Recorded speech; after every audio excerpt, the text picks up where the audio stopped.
Hi, everybody. Happy afternoon. I am just kind of sitting outside right now and just getting some air as I take a break from working. And I'm sitting here just thinking about my thoughts for the day, what I wanted to share with you guys today. And I want to say that one of my biggest things that I've been thinking about so far, or at least in the last few days, is just about being myself, right? It's important to be yourself and to be honest and to be true with yourself and where you are and who you are, and just being honest about your journey, right? So, I've been doing Cool Quarters for a long time. Oh God, I think I started really like 2003, and I've gone through so many things, I've learned so many things. And a lot of times I can be tempted to try to portray, a Trelena or a Cool Quarters, that isn't where we are right now. It's especially easy to do.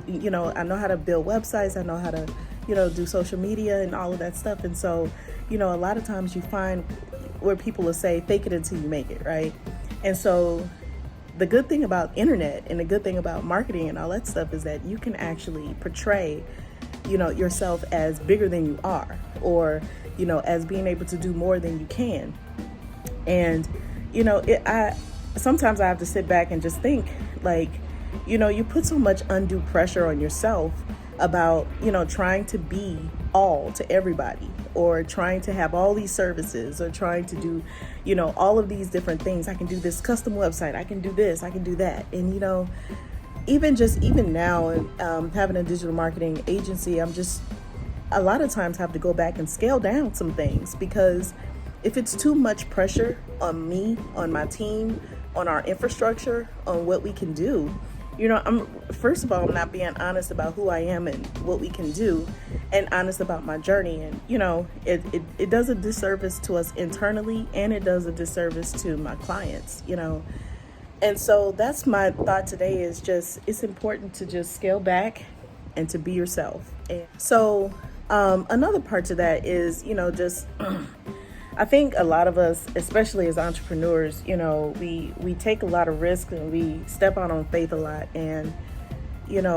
with that comes just the up and downs of feeling accomplished, and also not accomplishing, of failing, and a lot of times we hustle and we grind because a lot of that motivation comes from the fear of failure. Like, I've done all of this. I stepped out of the boat. You know what I'm saying? I've taken all of these chances and these risks, and though they may be calculated, it's still like I'm fueled because I can't fail. I can't fail at this, and though nobody wants to fail, I think everything comes, and everything that happens to us,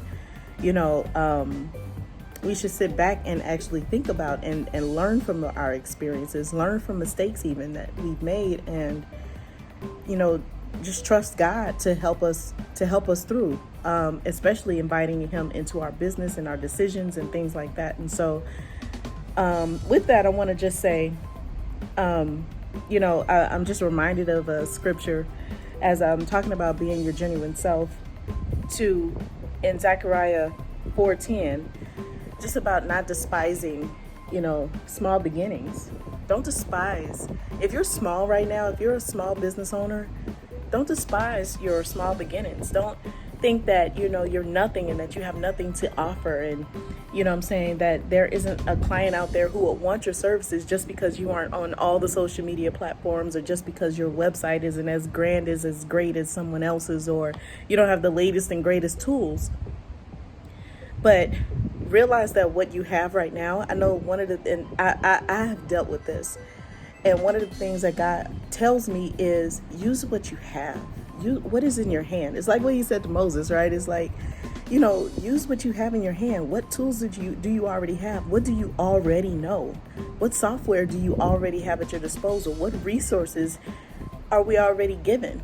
And then use that to help somebody else. Use that to build upon. I was listening to a story that was posted on one of my friends' Facebook page today, and she said she said she was reading something and reading one of the books, and she said that the author was saying, you know, if you really want to start a fire, well, no, she said if you want to start a fire, you have to have a fire, or something like that, right? Where, you know, if you want to start a fire, you start a fire with fire. That's what it was. And it's true. And what that means is sometimes you just have to get started in doing what you're going to do. You can't wait for the perfect opportunity. You can't wait for somebody to give you something. Start small. Start with what you have. Start with what's in your hand, and then be consistent. And from there, it'll grow and it'll grow. Your passion will grow. You'll get better. You know, you'll develop the skill sets. You'll have more resources. People will start to, you know, come to your aid, and, you know, you'll be able to do bigger and better things. So that's it. Those are my thoughts for today. Hopefully it helps someone, bless someone else.